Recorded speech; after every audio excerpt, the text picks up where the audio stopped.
Mari kita berdoa saudara. Bapa di sorga, kami mengucap syukur dan terima kasih untuk kesempatan, kesehatan, kekuatan. Kami boleh hadir di sini memuji nama Tuhan.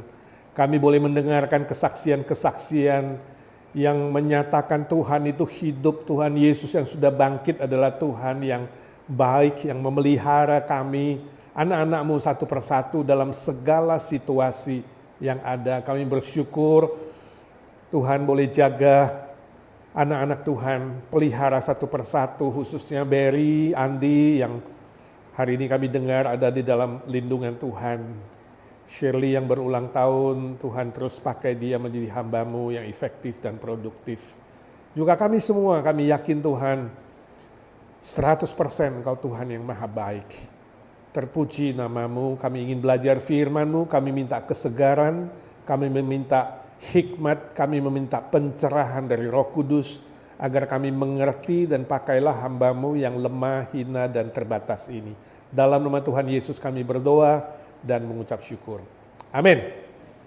Saudara, hari ini kita akan belajar sebuah tema yaitu ciri-ciri dari ajaran sesat. Ya.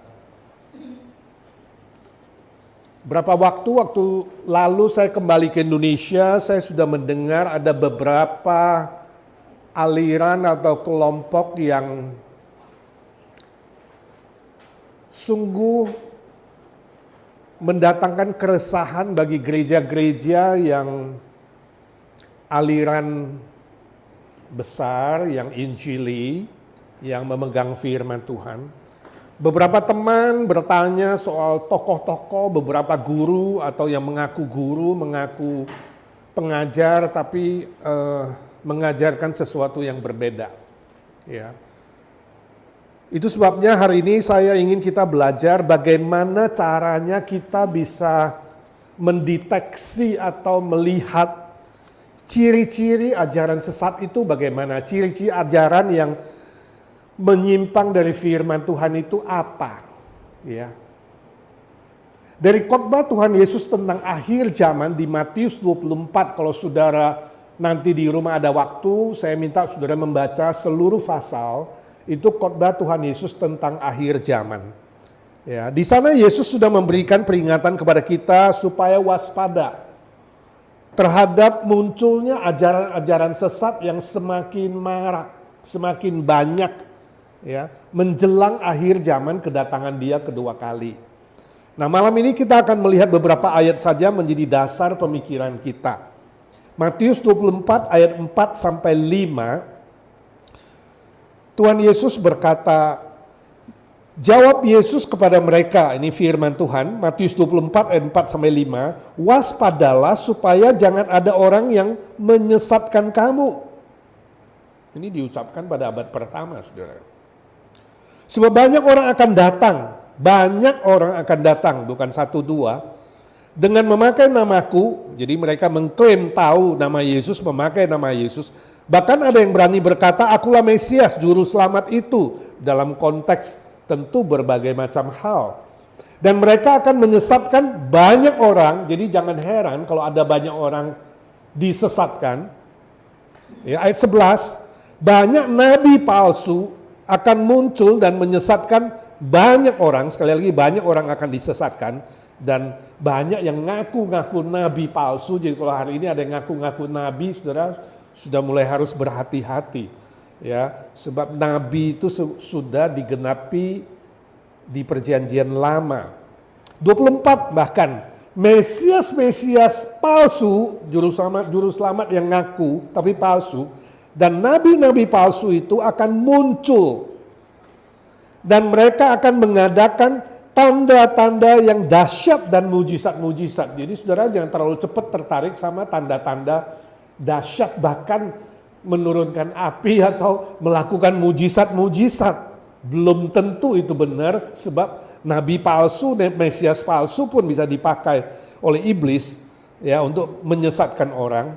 Sehingga sekiranya mungkin ya, mereka menyesatkan orang-orang pilihan juga. Jadi saudara jangan heran, kelihatan dia Kristen asli, orang pilihan, giat melayani, tahu-tahu ajarannya ikut-ikut yang palsu. Ini sudah diingatkan oleh Tuhan Yesus.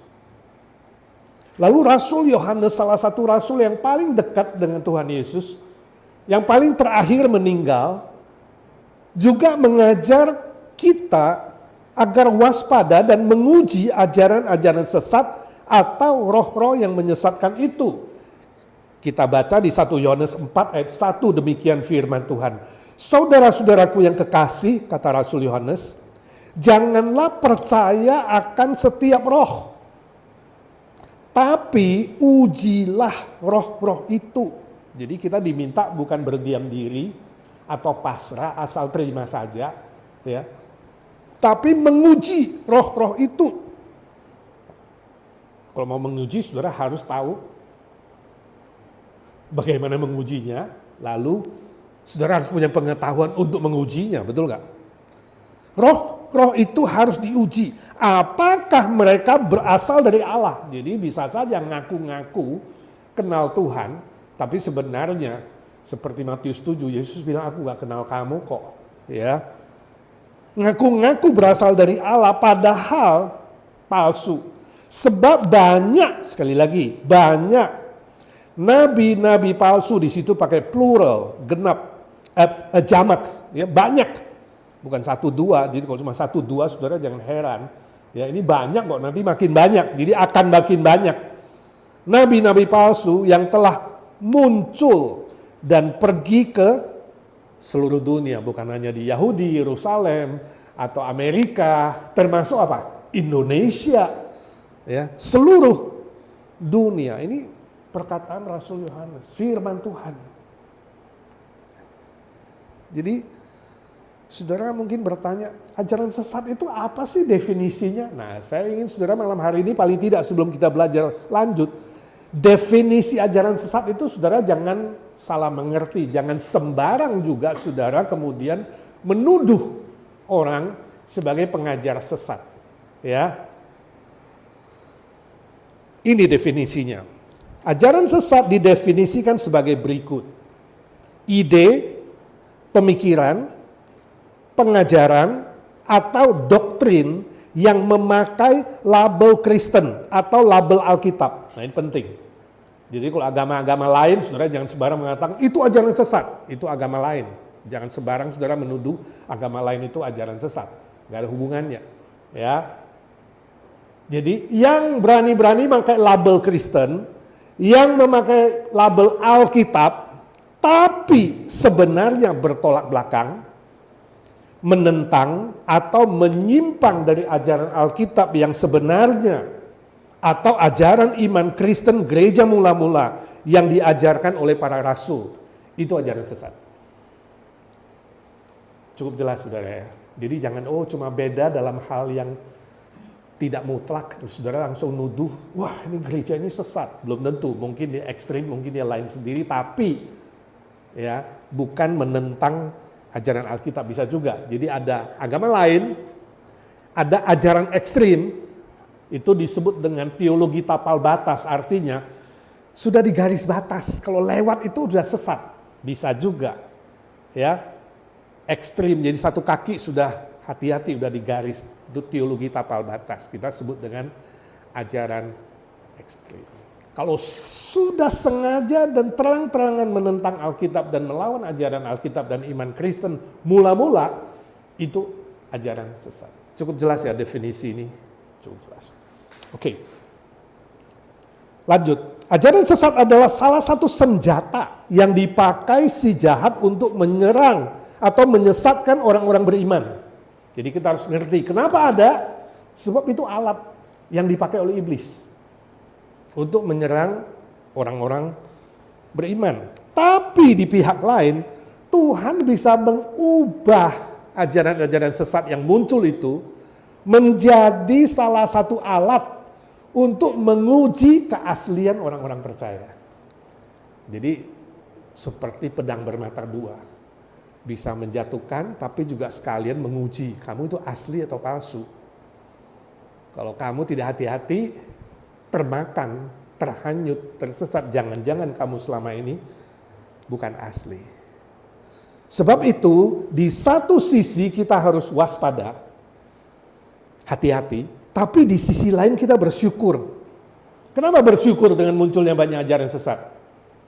Sebab perkataan Tuhan Yesus, nubuat Tuhan Yesus dan kesaksian Alkitab itu benar.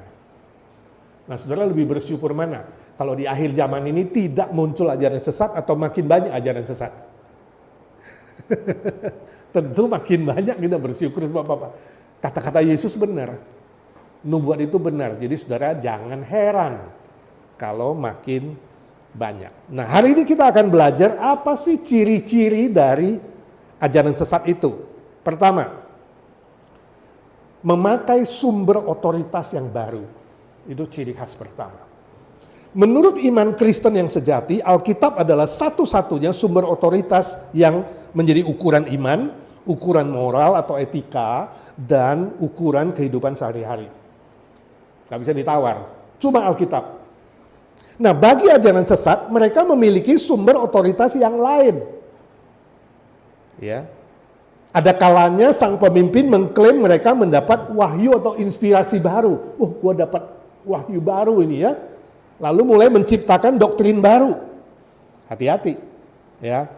Atau dijadikan sumber otoritas yang sejajar dengan Alkitab, seolah-olah apa yang dia dapat dari Tuhan ngaku-ngaku, dia bilang itu sama dengan wahyu atau inspirasi seperti Alkitab. Atau bahkan yang dia punya lebih tinggi dari Alkitab. Nah, itu pasti sesat. Contohnya, misalnya, Mormonisme, pendirinya Joseph Smith mengklaim dia menemukan lempengan emas yang isinya kemudian dijadikan sebagai sumber The Book of Mormon.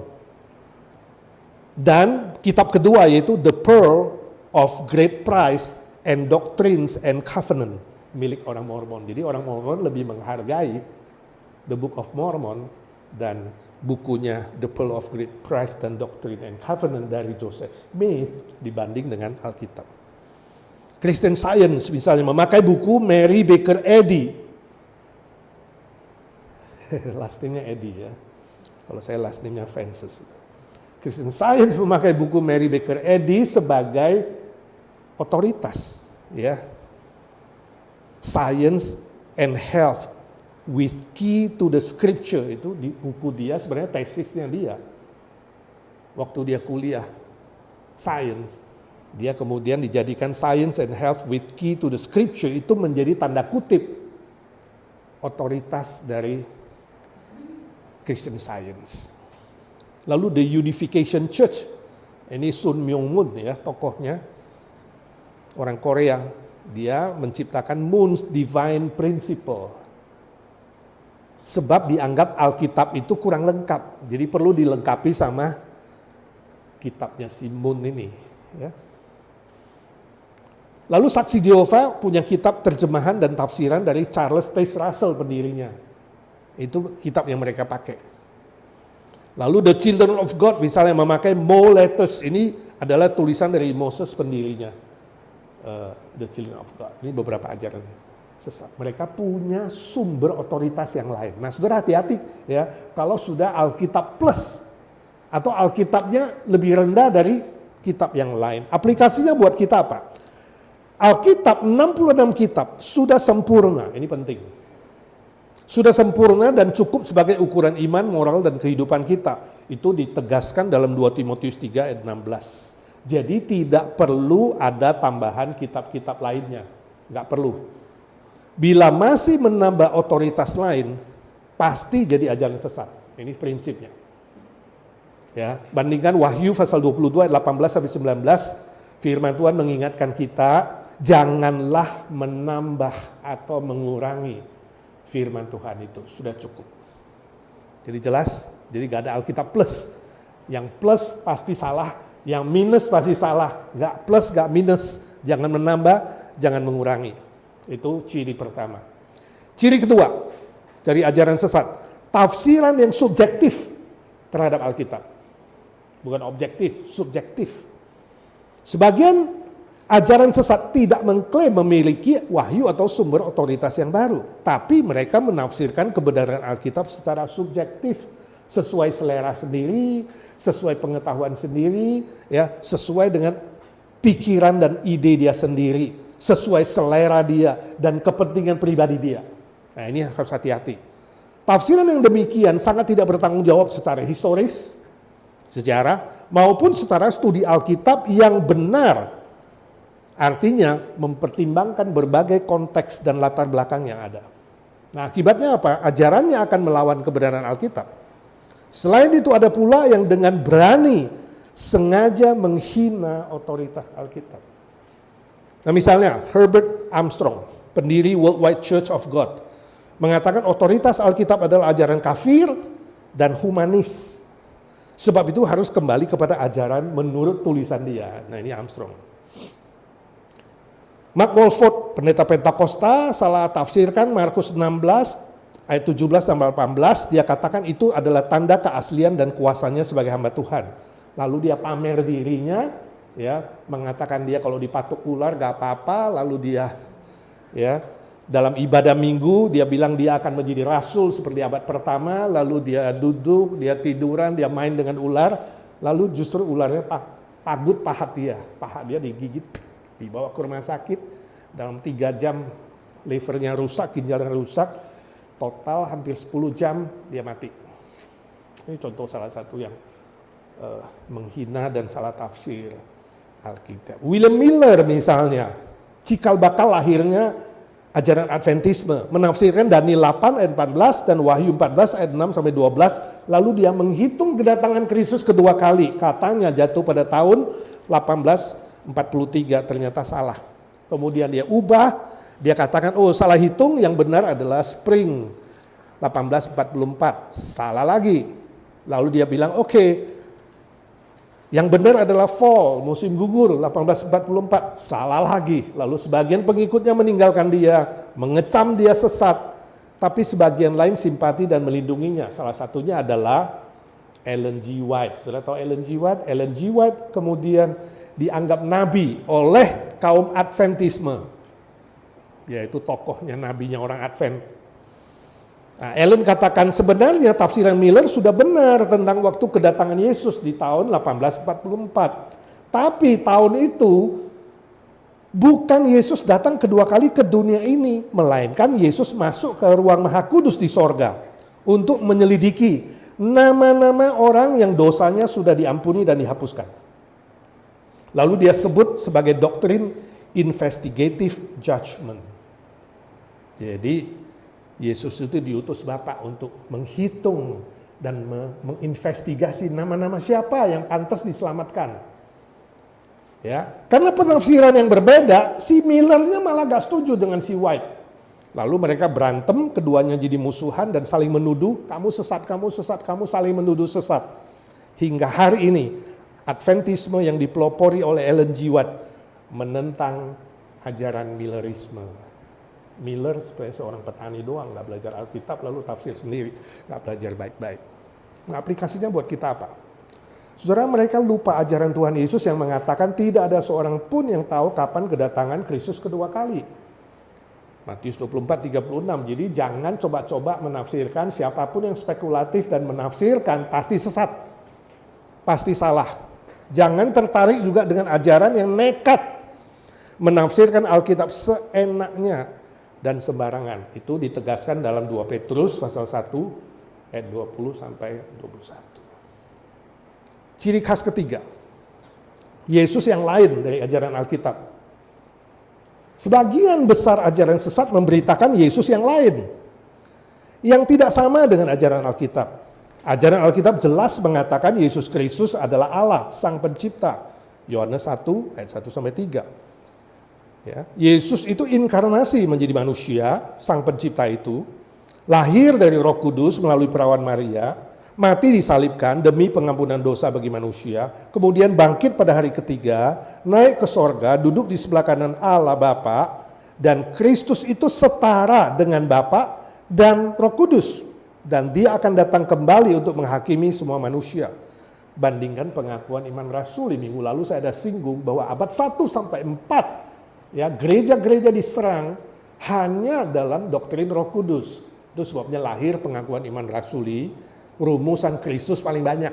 Menegaskan Yesus Kristus sungguh-sungguh 100% Allah dan menjadi manusia juga 100%. Di luar itu pasti salah. Mau bilang 50-50 salah. Mau bilang lebih kuat Allahnya, lebih lemah manusianya salah. Semua salah.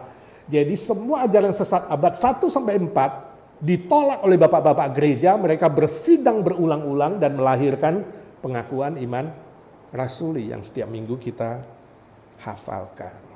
Nah, Yesus ajaran sesat pada umumnya mengurangi status dan otoritas kepribadian Yesus. Dan secara logis juga mengurangi karya Yesus Kristus yang sempurna. Jadi mendiskreditkan dia, merendahkan Yesus Kristus.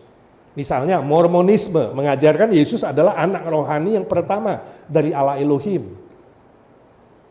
Dia tidak setara dengan Allah Bapa. Dia sejajar dengan Adam dan Joseph Smith yang sudah ada sebelumnya. Hebat sekali Joseph Smith itu sudah ada sebelumnya.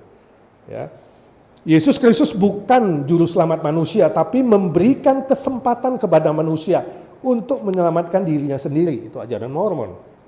Christian Science mengajarkan Yesus bukanlah Allah, tapi manusia biasa yang memberikan teladan, mempraktekkan ide ilahi seperti Christian Science, khususnya soal kesembuhan fisikal. Kenapa Yesus gak pernah sakit? Karena dia memang dulu adalah mempraktekkan pengajaran Christian Science. Orang Kristen saya nggak percaya ada sakit. Semua penyakit itu dari pikiran kamu. Jadi sakit gak usah dokter, gak usah obat.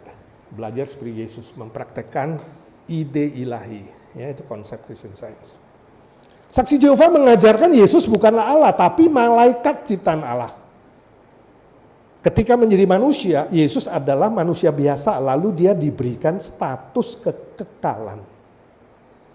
Ellen G. White yang dianggap nabi oleh kaum Adventisme mengajarkan bahwa Yesus tidak maha tahu. Karena dia harus melakukan pekerjaan rumah. PR-nya apa? Untuk memeriksa nama-nama siapa yang berhak untuk diselamatkan. Sesuai dengan perbuatan atau usaha manusia itu. Dia juga mengajarkan bahwa dosa seluruh dunia ini baru akan terhapus bila semua dosa itu dibebankan di pundak setan. Ini jelas mendiskreditkan kuasa penebusan Kristus yang sempurna. Bandingkan Yesus bilang apa di atas kayu salib? Genaplah, sudah lunas. Kuasanya sempurna, gak perlu ya ditambah yang lain. Dia maha tahu. Jadi dia sanggup menyelamatkan siapapun yang dia mau. Berapapun banyak manusia. Ya, keselamatan tidak sempurna, gak ada urusan dengan iblis. Yesus tidak pernah membayar hutang dosa kita kepada iblis. Ini penting sekali. Ya, itu juga ajaran sesat. Seolah-olah iblislah yang lebih berkuasa. No. Bandingkan 2 Korintus 11 ayat 4 mengatakan, ada orang yang memberitakan Kristus Yesus yang lain atau Injil yang lain. Ini abad pertama loh. Ya, sudah ada ajaran tentang Yesus yang lain. Hati-hati. Galatia 1:8 mengatakan orang tersebut akan terkutuk. 1 Yohanes 4 ayat 2 sampai 3, yang tidak mengaku Yesus Kristus adalah Allah yang menjadi manusia, dia adalah antikristus. Jadi sangat jelas saudara, ini penting sekali sebab di Indonesia muncul ajaran-ajaran yang mengajarkan Yesus yang lain yang telah mendiskreditkan Tuhan Yesus. Aplikasinya apa? Perlu belajar Alkitab lebih serius tentang pribadi dan karya Yesus Kristus. Saudara jangan jadi orang Kristen-Kristenan biasa. Ya, tapi mau belajar, mau bertumbuh, mau menuntut diri. Juga jangan mudah tertarik dengan tokoh-tokoh besar siapapun yang mengajar Yesus yang lain. Misalnya di Indonesia juga muncul konsep Sabelius. Sabelius itu adalah pengajar sesat, guru palsu di abad 2. Sudah ditegaskan oleh bapak-bapak gereja, dia adalah pengajar sesat yang melahirkan doktrin monisme. Tahu monisme? Monis itu dari kata mono, esa, Allah esa yang satu pribadi tiga peran. Nah ini di Indonesia ada beberapa tokoh muslim yang bertobat jadi orang Kristen, lalu mengajarkan Trinity-nya begini. Tritunggal itu adalah Allah yang esa, satu pribadi, tapi tiga fungsi. Contoh, kalau di rumah dia jadi suami, waktu dia nyetir dia jadi driver, kalau di kerjaan dia jadi direktur. Ada berapa? Ada 3. Tapi ada beberapa pribadi, ada satu, itulah Tritunggal. Jadi Yesus adalah Bapa juga, Yesus juga adalah Roh Kudus, cuma fungsinya beda-beda. Namanya aja beda, tapi sebenarnya satu. Bagi orang-orang latar belakang Muslim lebih gampang menerima itu. Ya, monisme mutlak itu namanya. Nangkep gak? Saudara setuju gak? Itu ajaran begitu. Trinity artinya ya seperti seorang pria kalau di kantor jadi direktur, di rumah jadi suami, waktu dia nyetir jadi sopir. Bener gak? Nah ini ngawur, ini Sabellius ini. Sabellianisme ini. Ada beberapa tokoh yang ditegur di Indonesia, kamu itu penganut ajaran Sabellianisme. Malah sombong-sombongnya bilang, siapa Sabellius? Aku gak kenal. Ini adalah pemikiranku sendiri. Nah ini ngawur. Kalau ada pemikiranku sendiri artinya apa? Ajaran sesat, sebab you subjektif kamu sendiri. Nah, salah ya. Yang kita percaya apa? Trinity itu. Satu Allah, tiga pribadi yang setara. Bukan satu pribadi, tiga fungsi atau tiga peran. Bukan. Ya, jadi saudara jangan salah mengerti. Nanti saudara jadi bingung. Jadi yang disalibkan itu Yesus atau Bapa atau Roh Kudus? Jadi yang turun ke bumi ini siapa? Pribadi mana? Ya Yesus, ya Bapa, ya Roh Kudus sama-sama. Jadi waktu Yesus berdoa mengajar kita, Bapa kami yang di sorga, dia ngomong sama siapa? Sama diri sendiri dong. Saudara, ini ajaran sesat ini. Hati-hati ya, Sabellius ini. Satu pribadi, tiga peran atau tiga fungsi. Ini ajaran sesat. Ini ada di Indonesia, saudara, hati-hati. Juga konsep Arius. Arius juga adalah guru palsu ajaran sesat, pengajar sesat di abad keempat. Yang melahirkan doktrin Yesus adalah subordinasi Bapa. Jadi Yesus itu lebih kecil dari Bapa. Allah Bapa itu ada punya cabang gitu ya. Seperti tadi munculnya saksi Jehova itu. Itu subordinasi namanya. Cikal bakal lahirnya siapa? Saksi Jehova, Adventisme, Mormonisme, dan semua ajaran yang merendahkan derajat Yesus, yang merendahkan kealahan Kristus. Kok ini kakeknya engkongnya, Arius ini, Arianisme, engkongnya. Hati-hati. Ya, ini muncul juga di Indonesia. Yesus bukan atau tidak sejajar, tidak sama dengan Allah Bapa, tidak sehakikat dengan Allah Bapa dan Roh Kudus. Ini ajaran sesat. Keempat, keselamatan karena perbuatan manusia. Nah ini juga ciri khas dari ajaran sesat. Dapat dikatakan hampir semua ajaran sesat mengajarkan doktrin keselamatan bukan oleh karena anugerah Allah melalui iman kepada Yesus Kristus, tetapi oleh perbuatan, usaha, atau jasa manusia. Hati-hati. Mereka mengajarkan untuk selamat, diampuni dan masuk surga harus melakukan peraturan tertentu yang biasanya menjadi ciri khas mereka, yaitu doktrin baru yang mereka ciptakan. Ya, nggak boleh makan inilah, harus makan itulah, harus ibadah hari inilah, bukan hari itulah, hari ini lebih kudus, hari itu tidak lebih kudus, dan berbagai macam peraturan. Ya, atau mereka mengajarkan bahwa percaya kepada Yesus Kristus tidak cukup, tapi harus ditambah dengan A, ditambah dengan B, ya, supaya bisa selamat. Misalnya, Mormonisme mengajarkan keselamatan dihasilkan oleh suatu usaha sendiri dalam mencapai tingkat yang lebih tinggi dengan mentaati ajaran dan peraturan Mormonisme. Christian Science mengajarkan harus berusaha untuk tidak berdosa dan menganggap dosa itu tidak ada sama sekali. Kalau kamu anggap ada dosa, kamu sakit. Tapi kalau kamu anggap dirimu tidak berdosa seperti Yesus, kamu nggak akan sakit. Nah, caranya bagaimana supaya bisa menganggap diri sendiri nggak berdosa? Mentaati ajaran dari Nyonya Mary Baker Eddy, tadi pendiri Christian Science. Saksi Jehova mengajarkan harus berusaha menjadi anggota kelas khusus. Nah, kenapa orang saksi Jehova begitu rajin ngunjungi rumah ke rumah tiap hari, seminggu berapa kali untuk mengejar kelas khusus yang lebih tinggi? Ada motifnya, saudara. Yaitu menjadi mereka yang diurapi dan berdedikasi terhadap ajaran saksi Jehova hingga mati. Jadi kamu akan mendapat keselamatan yang sejati. halaman 3. Adventisme secara teori mengatakan keselamatan diperoleh dengan anugerah, teorinya. Tapi dalam prakteknya mereka percaya bahwa Yesus akan memeriksa iman mereka. Plus ketaatan kepada hukum Taurat perjanjian lama. Makan makanan halal, jangan makan makanan haram, khususnya juga beribadah pada hari Sabtu, karena Sabtu itu adalah hari Sabat, itu yang paling kudus, hari lain kurang kudus, dan lain sebagainya. Nah, aplikasinya apa? Surat Efesus 2, 8-9, surat Roma 3, 22-24, Alkitab dengan sangat jelas mengajarkan bahwa keselamatan adalah 100% anugerah Allah dan diterima dengan beriman kepada pribadi Kristus dan karya Kristus yang sempurna di atas kayu salib dan yang sudah mati dan bangkit buat kita. Tidak ada sedikit pun, setetes pun, setitik pun, seperzillion persen pun unsur perbuatan atau usaha manusia. Ini sangat-sangat penting. Oke. 5. Habis ini saudara boleh tanya jawab. Ciri khas kelima, menganggap kelompoknya selamat secara eksklusif. Nah, ini ciri khas ajaran sesat. Karena guru palsu atau nabi palsu mendirikan doktrin sendiri dan berpusat pada pemimpinnya, maka mereka anggap hanya kelompok mereka lah yang paling benar. Dan akan diselamatkan. Semua gereja dan kelompok lain dianggap sesat dan akan binasa. Mereka tidak mengakui dan tidak menghormati rumusan pengakuan iman rasuli, khususnya tentang gereja yang kudus dan am.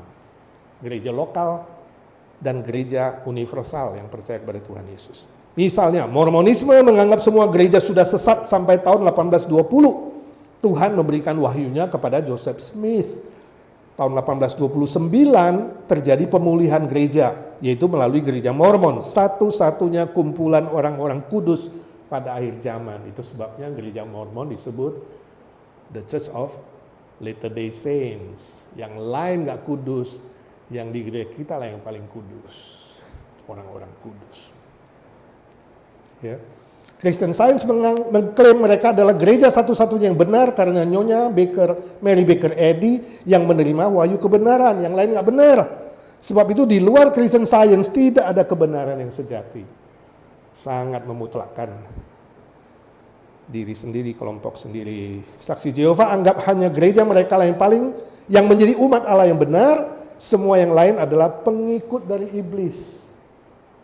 Adventisme mirip dengan Mormonisme juga anggap hanya gereja mereka lah sisa-sisa orang kudus di akhir zaman. Karena dua alasan. Pertama, mereka memelihara semua hukum Taurat, khususnya hari Sabat, yaitu hari Sabtu. Kedua, gereja mereka ada roh nubuatan, yaitu di dalam diri Ellen G. White yang dianggap nabi. Satu-satunya nabi perempuan.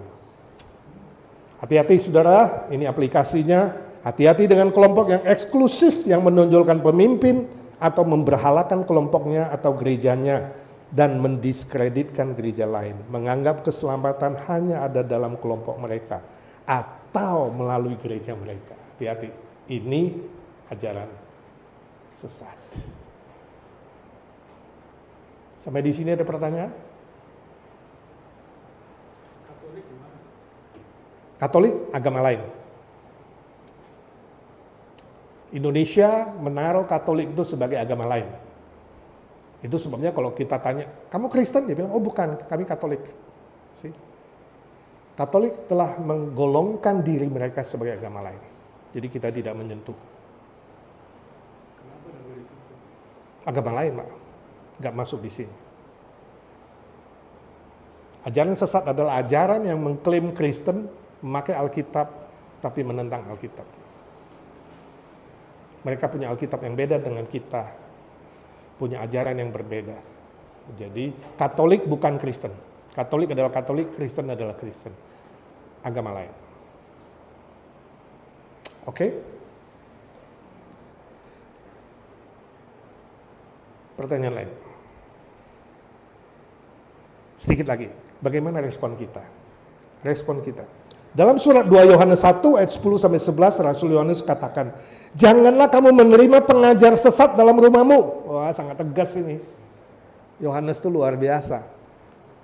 Jadi kaum Mormon dan saksi Yehova yang suka ketok-ketok pintu saudara, atau kalau ada kelompok lain yang merayu atau menarik saudara, jangan saudara layani mereka. Tegas Rasul Yohanes. Kenapa? Ini alasannya. Karena hal itu berarti saudara ikut membuka kesempatan bagi dia untuk menyebarkan ajaran sesat. Akibatnya saudara akan terlibat dalam dosanya. Ikut bagian, gak makan nangka, dapat getahnya karena saudara pegang-pegang nangkanya, walau gak makan. Dan tidak mustahil saudara akan ikut tersesat. Kenapa? Saudara gak siap, saudara gak belajar baik-baik. Pasti lebih gampang diracuni dan keracunan. Ini yang disebut dengan memasukkan diri dalam pencobaan. Sungguh berbahaya. Udah tahu minum alkohol bikin mabuk, saudara masih coba-coba, deket-deket. Udah tahu kasino, tempat judi gak baik, saudara masih deket-deket, tinggalnya di samping kasino. Lama-lama seluruh duitmu di kasino, dikasihkan, ya kan? Itu maksudnya. Udah tahu bahaya api, deket-deket ya kebakar, saudara. Betul nggak? Jadi, kata Yohanes, jangan terima mereka dalam rumahmu, tegas. Ya. Tapi perlu dicatat saudara, bahwa ayat ini bukan mengajar kita membenci mereka yang terlibat ajaran sesat, bukan. Saudara jangan salah mengerti ya, bukan membenci ya. Tapi berwaspada selalu. Ingat Yesus bilang apa? Kamu harus mengasihi siapa saja termasuk musuhmu. Musuh aja perlu dikasih loh. Ini baru yang terlibat ajaran sesat loh. Itu bukan musuh. Ya, jangan dibenci. Nah, bagaimana kalau ada teman atau keluarga yang terjerat ajaran sesat? Apakah kita juga harus menjauhkan diri dari mereka? Jawabannya tidak. Jangan, ya. Kita harus mengasihi mereka dengan kasih Kristus. Karena yang harus kita lawan itu adalah apa? Ajarannya, bukan orangnya. Yang harus saudara lawan itu ajarannya, bukan manusianya. Jadi pakai senjata firman Tuhan. Ya. Bukan melawan orangnya. Justru orangnya harus dikasihi dan dikasih belas kasihan. Ya. Dia udah keracunan kok. Yang saudara harus benci itu racunnya, tapi orangnya saudara harus tolong supaya dia bebas dari racun. Kenapa?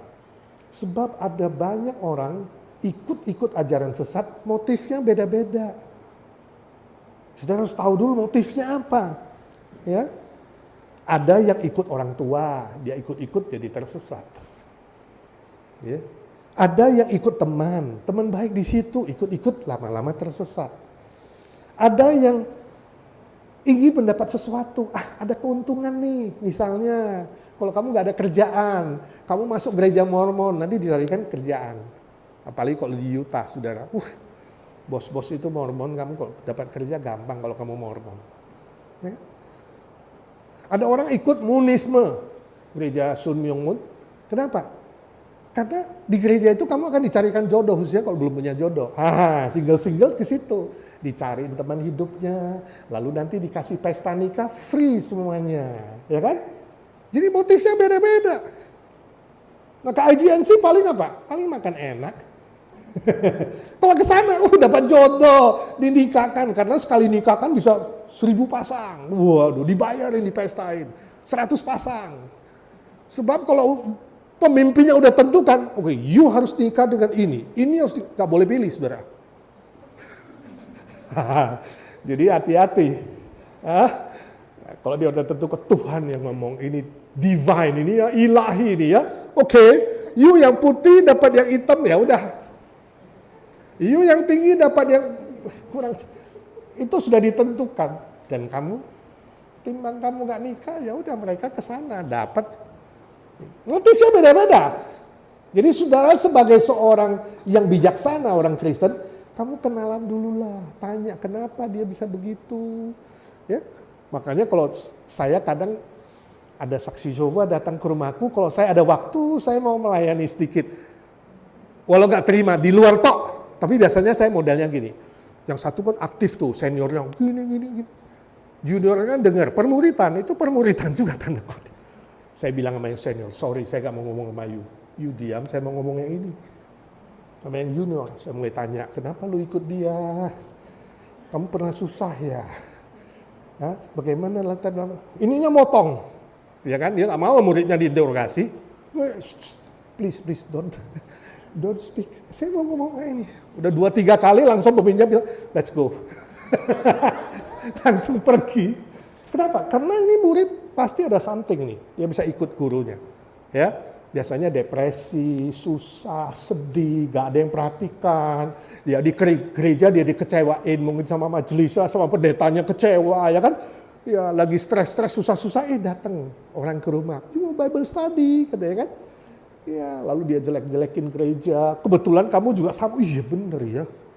Gereja sekarang mulai sesat ya, pendetanya kayak ngono, ya kan, majelisnya kayak ngono, udah ada kena. Tapi kalau saudara nggak dipersiapkan, please jangan layanin saudara ya. Nanti saudara malah ikut-ikut malah terjerumus. Tapi yang ingin saya tunjukkan, motif orang beda-beda. Ya, di Indonesia pernah satu anak muda saksi Yehova di gereja kita dulu, ya kan, kita jadikan teman. Kebetulan ada family dengan jemaat kita, lalu saya bilang doakan dia, kita layani dia, ya. Lalu ajak dia ikut Bible study, less than 3 tahun dia bertobat, bersih otaknya dicuci. Karena desperate tadinya, ya, kecewa, sakit hati dengan gereja yang lama. Kita harus tahu motifnya apa. Kasihi dia dengan kasih Kristus, doakan dia.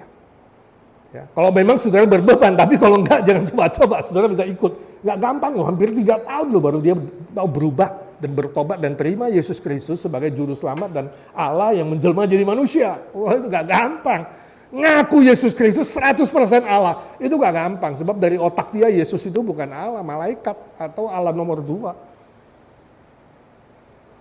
Nah, dengan mengenal motif orang itu, kita bisa membantunya. Saya yakin saudara yang pernah pacaran pasti dulu waktu mau dapat pacar saudara itu pasti berjuang, betul nggak? Sabar, doain, berusaha, bayar harga, betul nggak Jim? Sama, kalau saudara mau memenangkan orang yang saudara kasihi dulu dia, lalu doain, saudara harus bayar harga, waktu, energi, ya kan, uang. Kalau benar-benar itu saudaramu dan familimu, anggota keluarga, saudara harus bayar harga seperti Yesus mengasihi kita, tanpa pamrih dan rela berkorban. Kalau tidak, sangat sulit membawa mereka kembali. Ya, ini kasih ilustrasi. Ya, ada satu anak muda yang sangat sayang, cinta dengan satu perempuan, sudah ditolak. Ya, tapi dia nggak patah hati. Tiap hari kirim surat, kirim parcel, kirim hadiah lewat tukang pos. Setelah 365 hari, 1 tahun, ternyata si gadis bukan menikah jatuh cinta sama si yang kasih hadiah, tapi sama tukang posnya. Jadi hati-hati yang kerja tukang pos itu ya. Itu disebut pagar makan tanaman. Sebab yang ketemu tiap hari siapa? Si tukang pos. Yang ramah, halo non, ada hadiah lagi. Halo non, ada surat. Padahal itu orang lain punya. Dia cuma ngantar-ngantar, begitu ramah, begitu baik, begitu sabar. Ceweknya pikir, kok yang ini lebih enak ngomongnya ya? Setia juga. Ini cuma contoh. Orang yang sabar, yang tekun, yang bayar harga, itu yang berhasil. 1 Yohanes 3:18 kita tutup dengan ayat ini. Rasul Yohanes mengingatkan kita, mari kita mengasihi sesama kita dengan perbuatan dan kebenaran. Ya, kebenaran, firman. Jangan hanya dengan perkataan saja. Itu kunci memenangkan mereka yang tersesat dan disesatkan. Amin. Mari kita berdoa. Bapa di sorga, kami bersyukur untuk pelajaran pada malam hari ini. Terima kasih Tuhan Yesus, Kau mengingatkan kami bahwa menjelang akhir zaman akan banyak muncul ajaran sesat, guru-guru palsu, nabi-nabi palsu. Tapi semua itu tidak mengecewakan kami, justru kami bersyukur sebab firman-Mu ya benar dan amin. Ajar kami berwaspada, ajar kami lebih serius belajar firman-Mu, ajar kami lebih serius diperlengkapi menjelang akhir zaman. Kalau Tuhan beri kami hidup dan panjang umur, pasti ada manfaatnya. Kalau ada saudara, teman, keluarga kami yang sudah terjerat dengan ajaran sesat, Tuhan berikan kami hati yang mengasihi, yang mau tekun berdoa bagi mereka, yang bersabar, mengajak mereka ikut Bible study, belajar firman Tuhan, kembali kepada firman Tuhan, satu-satunya ukuran dan otoritas iman, moral, dan kehidupan sehari-hari. Terima kasih Tuhan, di tengah-tengah ajaran yang semakin marak dan semakin banyak yang sengaja melawan Tuhan, tolong kami tidak putus asa, tolong kami tidak kecewa, tapi kami justru lebih berkobar-kobar. Beri kami semangat lebih hebat dari pengajar-pengajar palsu itu. Beri kami hati yang lebih mengasihi, lebih sungguh-sungguh mengasihi Tuhan dan sesama, sebab kami lebih dulu dikasihi oleh Tuhan Yesus. Terima kasih Tuhan, berkati gereja-Mu di tempat ini, ajar kami menjadi jemaat yang setia, yang belajar firman Tuhan, yang rela bayar harga, dan bertumbuh makin dewasa dalam iman, dalam etika, dalam karakter, dalam pelayanan kami, demi kemuliaan Tuhan, dan menjadi berkat bagi banyak orang lain. Dalam nama Tuhan Yesus kami berdoa dan meminta berkat Tuhan. Amin.